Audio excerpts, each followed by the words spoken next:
Baghdad ایک بہت ہی خوبصورت شہر تھا جس کی بنیاد بنو عباس کے خلیفہ ابو جعفر المنصور نے رکھی تھی۔ یہ شہر پوری دنیا میں پرسکون ہونے کی وجہ سے جانا جاتا تھا۔ اس کے ساتھ ساتھ اس علم و دانش کا مرکز بھی سمجھا جاتا تھا۔ منگولوں نے بخارا، سمرقند، ہرات اور ہمدان کو تخت و تاراج کرنے کے بعد بغداد کا رخ کیا۔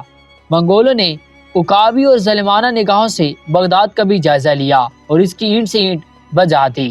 بغداد منگولوں کے ظلم و ستم کا نشانہ بن گیا۔ منگول افواج نے پچھلے 13 دن سے بغداد کو گھیرے میں لے رکھا تھا۔ جب مزاحمت کی تمام امیدیں دم توڑ گئیں تو 10 فروری سن 1258 کو فسیل کے دروازے کھل گئے۔ 33ویں عباسی خلیفہ مستسم باللہ اپنے وزراء اور امراء کے ہمراہ مرکزی دروازے سے برآمد ہوئے اور ہلاکو خان کے سامنے ہتھیار ڈال دیے۔ ہلاکو نے وہی کیا جس کے دادا چنگیز خان پچھلی نصف صدی سے کرتے چلے آئے تھے۔ اس نے خلیفہ کے علاوہ تمام اشرافیہ کو وہیں تلوار کی گھاٹ اتار دیا اور منگول دستے ام البلاد بغداد میں داخل ہو گئے۔ اس کے اگلے چند دن تک جو ہوا اس کا کچھ اندازہ مورخ عبداللہ اوصاف شیرازی کے الفاظ سے لگایا جا سکتا ہے۔ السلام علیکم دوستو، آپ دیکھ رہے ہیں غالب ٹی وی اور ہم آپ کو آج کی اس ویڈیو میں خوش آمدید کہتے ہیں۔ وہ شہر میں بھوکے گدھوں کی طرح پھر گئے، اس طرح جیسے غضبناک بھیڑیے بھیڑوں پر حملہ بول دیتے ہیں۔ بستر اور تکیے چاقوں سے پھاڑ دیے گئے۔ حرم کی عورتیں گلیوں میں گھسیٹی گئیں اور ان میں سے ہر ایک تاتاریوں کا کھلونا بن کر رہ گئی۔ دریائے دجلے کے دونوں کناروں پر آباد بغداد الف لیلہ کے شہرزاد کا شہر، خلیفہ ہارون رشید اور مامون کے قائم کردہ دادر ترجمہ کا شہر تھا۔ یہ وہ شہر تھا جہاں مترجموں کو کتابوں تول کر سونا بطور معاوضہ دیا جاتا تھا۔ یہ دلکشاں مسجدوں، وسیع کتب خانوں، عالیشان محلات، سرسبز باغات، لباب بازاروں، علم افروز مدرسوں اور پرتیش حماموں کا شہر تھا۔ اس بات کا درست تخمینہ لگانا مشکل ہے کہ کتنے لوگ اس قتل عام کا شکار ہوئے۔ مورخین کا اندازہ ہے کہ 2 لاکھ سے لے کر 10 لاکھ لوگ تلوار، تیر یا بھالے کی گھاٹ اتار دیے گئے۔ تاریخ کی کتابوں میں لکھا ہے کہ بغداد کی گلیاں لاشوں سے اٹی پڑی تھیں۔ چند دن کے اندر اندر ان سے اٹھنے والے طوفان کی وجہ سے ہلاکو خان کو شہر سے باہر خیمے لگانے پر مجبور ہونا پڑا۔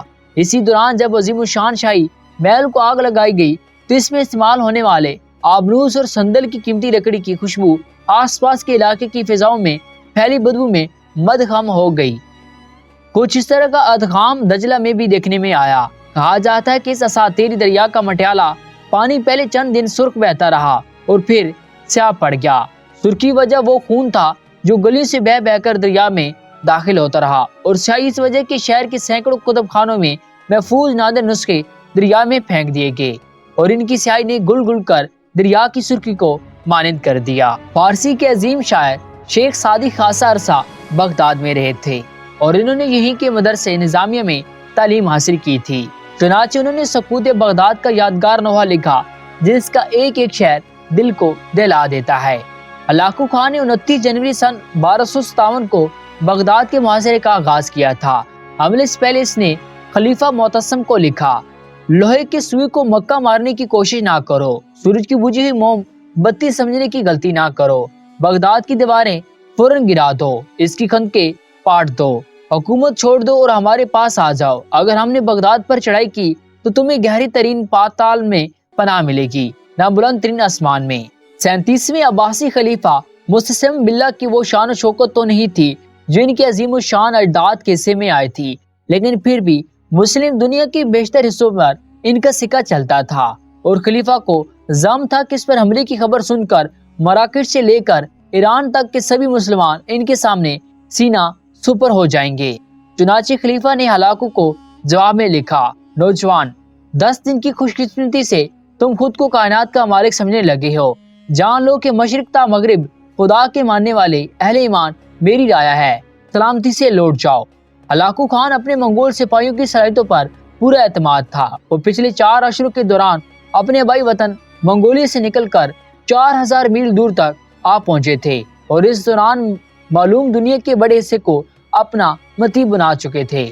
بغداد پر حملے کی تیاریوں کے دوران نہ صرف ہلاکو خان کے بھائی منگو خان نے تازہ دم دستے بھجوائے تھے، بلکہ آرمینیا اور جارجیا سے خاصی تعداد میں مسیح فوج بھی آن ملے تھے جو مسلمانوں سے صلیبی جنگوں میں یورپ کی شکست کا بدلہ لینے کے لیے بےتاب تھے۔ یہی نہیں، منگول فوج کی تکنیکی لحاظ سے بھی کئی زیادہ تر برتر اور جدید ٹیکنالوجی سے بہرہ تھی۔ منگول فوج میں چینی انجینئروں کا یونٹ تھا جو منجنیقوں کی تیاری اور بارود کے استعمال میں مہارت رکھتا تھا۔ بغداد کے شہری آتش گیر مادے نفتا سے واقف تھے جسے تیروں سے باندھ کر پھینکا جاتا تھا، لیکن بارود سے ان کا کبھی واسطہ نہیں پڑا تھا۔ اس زمانے کا بارود آہستگی سے جلتا تھا۔ منگولوں نے اس میں یہ شدت پیدا کی کہ اسے لوہے یا پکائی گئی مٹی کے ٹیوبوں میں رکھ دیتے تھے جس سے وہ دھماکے سے پھٹ جاتا تھا۔ اس کے علاوہ منگولوں نے دھوئیں کے بم بنانے میں بھی مہارت حاصل کر لی تھی۔ ان کی منجنیقوں نے شہر پر آتشی بارش برسانا شروع کر دی۔ یہی نہیں، منگولوں نے فصیل کے نیچے بارود لگا کر اسے بھی جگہ جگہ سے توڑنا شروع کر دیا۔ بغداد کے باسیوں نے یہ آفت اس سے پہلے کبھی نہیں دیکھی تھی۔